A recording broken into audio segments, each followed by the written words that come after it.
Welcome to the Talking Texas Rangers podcast. I'm your host, Larry Elise. On today's episode, we're going to dive into the latest headlines from around Globe Life Field. But first, we'd like to thank our sponsor, Audible, for sponsoring this episode.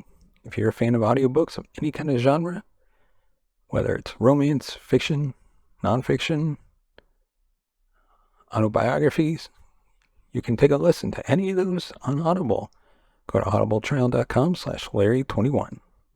And now on to our first topic. We're going to dive into 3 non-roster invitees that could make the Texas Rangers opening day roster.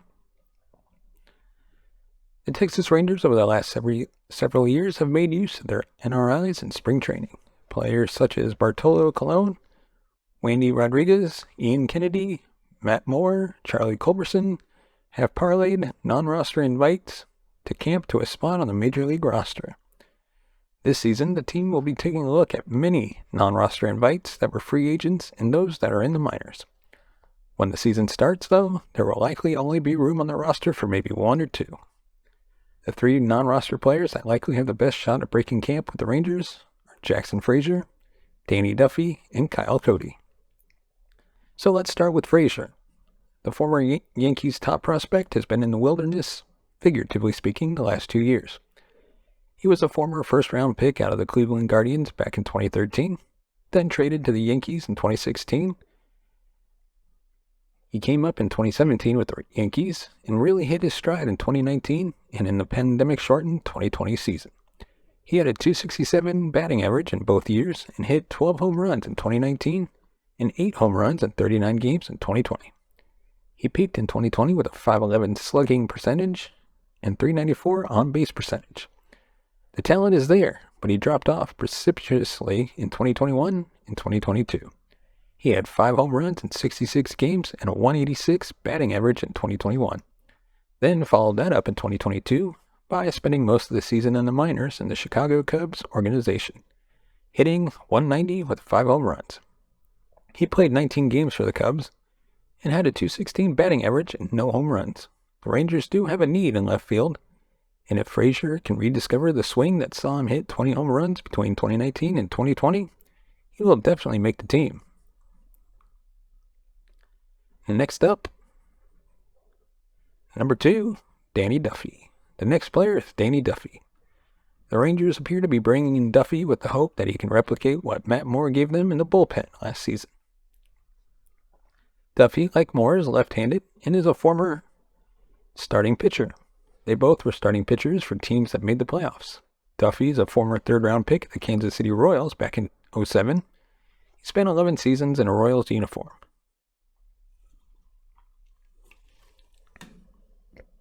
Now he will still be pitching in Surprise, Arizona in spring training, but will be in the Rangers organization instead of the Royals. Duffy is now 34 and is trying to continue his career after missing all of 2022. He has not pitched in games since July 2021. He spent last season rehabbing in the Los Angeles Dodgers organization. It is harder to get a feel for if he can make the team. If he is healthy, then yes, he has great stuff and has been a really good pitcher whenever he has stepped up on the mound. Is he healthy though? That is not something that can truly be known until he pitches in live action, and then is able to come back and pitch again. He will need to clear several hurdles to make the team. But if he can, and then he'd be healthy come opening day, he could be a late-inning left-handed reliever for this team. And number 3, Kyle Cody. The final player is Kyle Cody. He really made a splash in 2020. He was brought up in 2020 and in September made 5 starts and didn't allow more than 1 run in any of those starts. He had issues with his command as he did walk 13 batters in that time. Overall, though, he was expected to contribute to the Rangers team going forward. He was 26, homegrown pitcher, and had the ability to start or pitch in the bullpen. He came back in 2021 and made the team out of camp and was pitching in the bullpen in April. He then was placed on the injured list late in April with a shoulder injury. He ended up missing the rest of 2021 and most of 2022. He did come back late last season. He pitched for AAA Round Rock, made 12 appearances for Round Rock, mostly pitched out of the bullpen, going 19.2 innings, struck out 21 and walked 5 in that time. Cody comes to camp this season fully healthy. The Rangers do have spots in the bullpen if he can pitch well. He features a four-seam fastball that he throws at 95 miles an hour and throws a slider that works as an off-speed pitch. The slider is registering at 83 miles per hour. It keeps hitters off balance and forces them to not be sitting on the same velocity. This allows him to be effective against both right-handers and left-handers. Cody is in a similar position that Brock Burke was in prior to 2022. Burke missed all of 2020 and most of 2021, came back in 2021, and spent the end of that season pitching in the minors. He then was healthy and came to camp and earned a spot on the roster. Cody could be that guy for the team. He is someone to watch in games next month. He will be given time to see what he has, if he is healthy, and if can he still get major league hitters out. If he doesn't, there is a good shot he is one of the first call-ups in the month of April. Let us know your thoughts in the comments section below. Is there somebody else we should be watching? But next up, the question that many have right now, will the Texas Rangers lead MLB in stolen bases this season? The Texas Rangers led all Major League Baseball in stolen bases in 2022. The lineup was built with speed and led by manager Chris Woodward's desire to put pressure on the opponent. Through the running game, we should say. His staff would communicate to players how long it took a pitcher to throw home. This time it took a catcher to throw from home to second base and would let them decide if they thought they could make it. Chris Woodward said back in June about the team approach, saying, quote, "We had Mitch Garver, probably didn't really want him, running on a bad leg. But he was getting times to home plate of like 1.8 seconds, which is considered very slow. And he was like, I can't live with myself to just stand on first base, knowing that I can be on second." That approach led them to steal 128 bases in 2022. The approach continued even after Woodward was fired in August and Tony Beasley was promoted to interim manager. The Rangers had 19 players that had at least one stolen base and 5 players that had double figures in stolen bases. Starting this season, one of the new rule changes is a bigger first base. That is to help decrease the number of collisions at first base. But MLB is hoping this encourages teams to call more steals. It would seem to feed right into that approach. The question becomes, will Bruce Bochy allow this team to be as aggressive as they have been? Bruce Bochy is not against the stolen base. During his tenure in San Francisco, if he had guys that could steal bases, they would. In 2007, they ranked 8th in the league with 119 stolen bases and had 4 guys with double figures in steals. There are also those years, such as 2014, when they ranked 29th in the league. That team is more methodical and ground out at bats and won the World Series with that approach. This is what he said back in December when speaking to reporters right before Christmas about how he looks at speed. Quote, "Speed, I think, is going to be looked at even more in our game. As tough as it can be to score runs, you saw how the game changed. Hey, let's go for the long ball more, but speed might be a bigger part of the game than it's been a long time, trying to manufacture runs more." End quote. He also spent some of this time in the lead up to spring training being enamored with Bubba Thompson and the speed he possesses. It does appear as if he will not be afraid of taking advantage of the speed he has in the lineup. It starts with Bubba and his 18 steals last season, but also Marcus Semien had 25, Adolis Garcia had 25, Leody Taveras had 11. They all will likely be on the roster to start the season. Thompson is the one to watch in 2023. If he gets a good amount of playing time in this season and can get on base enough, that 50 stolen bases or more are not out of the question. He almost is automatic at being able to steal second base. He was 18 for 21 in the 55 games he played last season. It will be on Thompson to get on base, whether it is with a bunt, a walk, a hit, or a base hit to the outfield. He spent most of last season at AAA Round Rock. In his 80 games at Round Rock, he stole 49 bases. In total, he stole 67 bases in 135 games played in 2022. If the Rangers are going to lead the league once again, it will be imperative for Thompson to lead the way. The question is not whether Taveras, Thompson, Semien, or Garcia will have a green light. We know they will. The question for Bochy and the coaching staff is whether they will allow other players to try and steal bases. As I said earlier, and 19 players had at least one stolen base. Will that same freedom exist this season? Sometimes players made poor choices, and it led to the Rangers being run out of an inning. The Rangers led the league in stolen bases, but they also led the league in players that were caught stealing. One thing to watch is to see if Bochy might try and keep a firmer grip on the running game and take that decision-making away from the players. The rules change, starting with the size of first base, as well as the number of times a pitcher can throw over to first base, are meant to increase the amount of action in a baseball game. MLB wants to encourage teams to steal bases, take extra bases when they can, and show off the speed of the players. The Rangers can and will do this. Other teams will do this as well. One of the things to track in April is how teams adjust to these rules. Or I should say rule changes, and how the Rangers try to take advantage. The Rangers can use this to their advantage, and if done correctly, it can help them win games in 2023. And now on to our next topic. A healthy Mitch Garver is a key piece to the Texas Rangers offense in 2023. As the start of spring training draws near, the Rangers are hoping that the new season will be the season the team returns to the playoffs. Following a massive spending spree on pitching this offseason, which included adding star Jacob deGrom and Nathan Eovaldi, but failed to add another bat to the lineup. While they didn't add another bat, the return of a healthy Mitch Garver is just as good as any other move the team could have made. In 2022, the 31-year-old Garver played in 58 games for the Rangers before undergoing surgery on his right forearm that ended his season. Across those 58 games, Garver hit .207 with 10 home runs, a .298 on-base percentage, and a .404 slugging percentage, finishing 7th on the team in home runs. Not great numbers for Garver in his first season with the Rangers, but prior to his injury, he was a productive player for the team. In the month of May alone, when Garver first suffered his injury, he hit .300 with .346 OBP and a .660 slugging percentage, and 4 home runs. This is the sort of production the team was expecting from Garver when he was acquired from the Minnesota Twins to be the starting catcher. Even if he doesn't hit like this for the whole season, the numbers he put up in 2021 would provide enough of a boost to the Rangers lineup. In 2021, for the Twins, Garver hit .256 with 13 home runs, .358 OBP, and a .517 slugging percentage in 68 games as their starting catcher.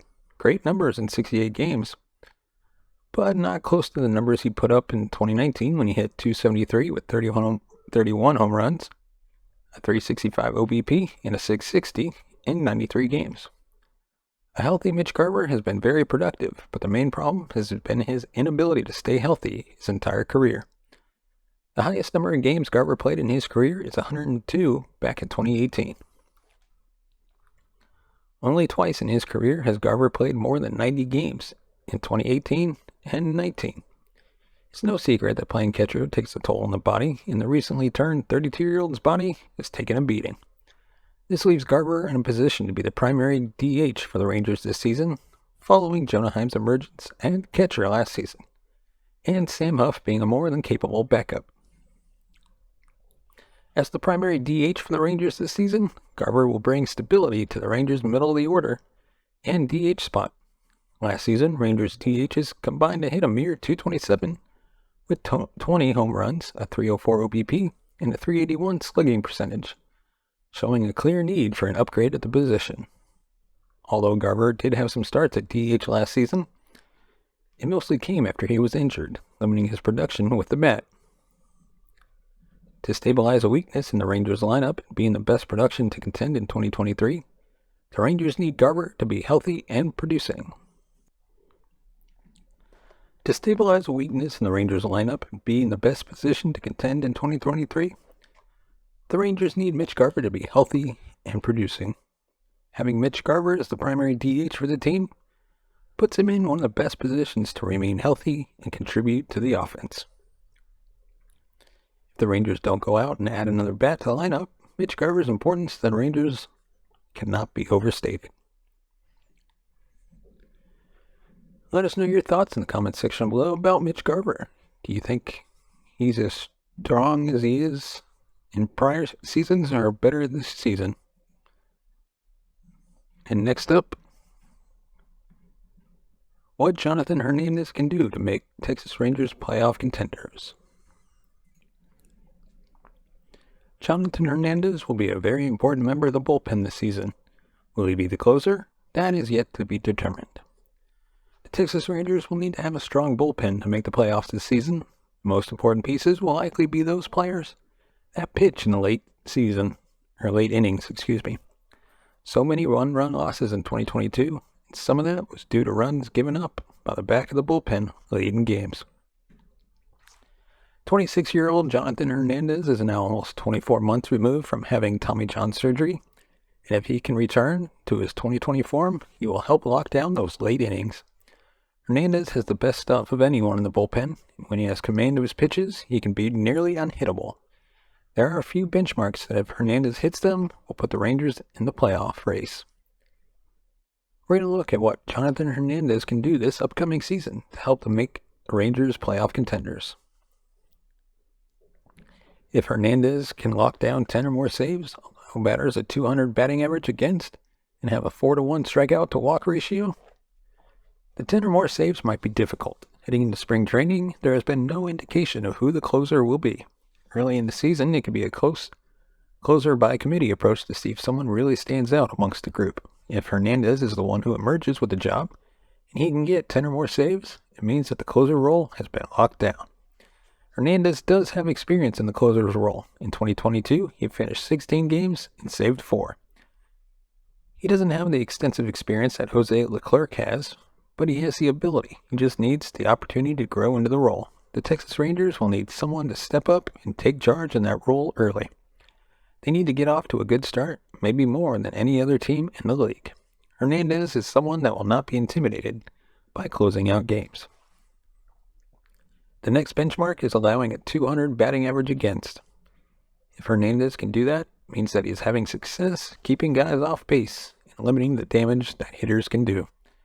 In 2020, batters hit .218 against Hernandez. If you break that down between left and right-handers, he allowed right-handers a .200 batting average and left-handers a .244 batting average against. If he can get lower that number against righties and lefties, he can get close to that .200 batting average against. For Hernandez's success in this category will come down to pitch selection. According to Hernandez's baseball savant page, the past 2 seasons he has been healthy. 2022 and 2020, he threw a sinker more than any other pitch. He throws a slider second most often. It was 42% sinkers to 36% sliders in 2022, and 47% to 39.8% in 2020. If you look at the numbers, though, he has 4 marks of success with the slider. Batters in 2022 had a .300 batting average, a .440 slugging percentage, and struck out 12.9% of the time against Hernandez's sinker. That seems to be pretty good. Batters in 2022 had a .061 batting average, a .091 slugging percentage, and struck out 33.3% of the time against his slider. His slider is dominant. Feels like the sinker is the pitch he feels most comfortable throwing. Mike Maddox and a new coaching staff will look at those numbers and examine whether it is worthwhile to flip those percentages and have him throw his slider more and use a sinker as his secondary pitch. The numbers are so drastically different that it does seem like they might look into his pitch selection and see if they can improve his numbers against the sinker by throwing it less and using that slider to be his dominant pitch. The final goal for Jonathan Hernandez to help the Rangers be playoff contenders is being able to increase his strikeout to walk ratio to 4-to-1. In 2022, he struck out 27 batters, walking 17. In 2020, prior to surgery, he struck out 31 and walked 8. This will be his first time being on the opening day season roster with 162 games. That in itself is a challenge. For Hernandez to make the leap from a reliable bullpen arm to an elite bullpen arm, he needs to increase his strikeout to walk ratio. The best bullpen arms like Emmanuel Clace, and Edwin Diaz are more like 6-to-1 or 7-to-1 strikeout to walk ratio. It would be a big step forward for Hernandez to increase his ratio to 4-to-1. Hernandez has the ability to do this as well. It is about throwing his pitches with conviction and command. All of his pitches move. It is about making sure they move in and around this zone. We are still weeks away from learning who the closer will be on this team. It is likely that come opening day, there is not a set closer. Bruce Bochy might use April to try out a few guys in that role. One thing that cannot be disputed is that among the pitchers currently on the roster pitching in the bullpen, Hernandez has the highest ceiling. He has the stuff and makeup of an elite closer. Hernandez needs to take advantage of his opportunities to close out games. He needs to look at his pitch selection and work to lower his batting average against and increase his strikeout to walk ratio. If he can do these three things, he will certainly help the Rangers become playoff contenders in 2023. And now on to our next topic. The Texas Rangers have eliminated the red uniform. The Texas Rangers are changing some things up for the 2023 season, and some people are not liking a certain thing. Sure, there are a few things that are getting changed, like the fact that they could actually have a great rotation this year, the bullpen that has a ton of potential. But there are some things that are changing that won't necessarily affect the play on the diamond. A few years ago, the Rangers did a minor rebrand where they changed up a few of their uniforms, adding minute details. The all-white uniforms added a new script across the front that reads Rangers in semi-cursive. Then they brought back the powder blue uniforms, which will always be a fan favorite. But because of the new rules by Nike, they have to eliminate one jersey, and some fans aren't happy with the one they chose. Per Nike's new rules, there are 4 uniforms allowed, plus a, quote, City Connect uniform, which the Rangers had last season. They chose the red uniform tops that read Texas on the front as the ones they would eliminate for the upcoming season. While the Rangers didn't see much success in the uniforms, they are still a fan favorite. The Rangers will be keeping the red caps a bit though, as there are no rules or limitations on the caps they use. Last season, their most successful uniform combination was the Throwbacks or the City Connects, which used the old Texas T on the caps with the front on the front as well. The Rangers were 4-1 in those with just 5 appearances. According to Levi Weaver of The Athletic, Texas will use blue tops, gray tops, white tops, and powder blue uniforms. In addition to its City Connect uniforms, they will unveil later this season.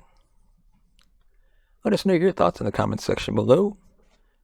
Is there a topic we missed that we should have discussed? Let us know. As always, you can find us on Facebook, Twitter, and Instagram.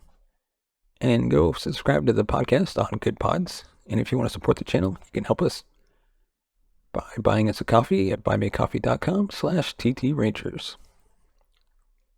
And as always, thank you so much for watching and listening. We will see you next time.